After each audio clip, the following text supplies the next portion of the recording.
अजित पवारांच्या राष्ट्रवादीकडून पक्षामध्ये येण्याची ऑफर होती असं वक्तव्य खासदार अमोल कोल्हे यांनी केलंय.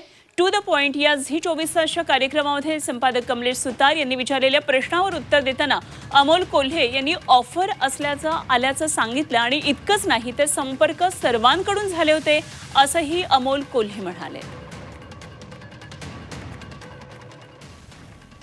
राष्ट्रवादीच्या म्हणजे तुतारीच्या काही खासदारांना संपर्क केला जातोय, काय असं आहे? तुम्हाला संपर्क केला गेलाय? मला वाटतं एक फॉल्स नॅरेटिव्ह पसरवण्याचा प्रयत्न हा कायम केला जातोय. आमच्या पक्षात असा संपर्क केला काय?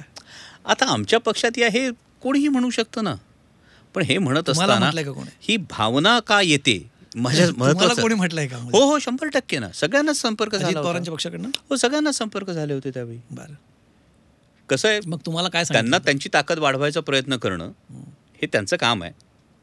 त्यांनी विचारणं यामध्ये काही फार मोठं गैर झालं असं काही नाही.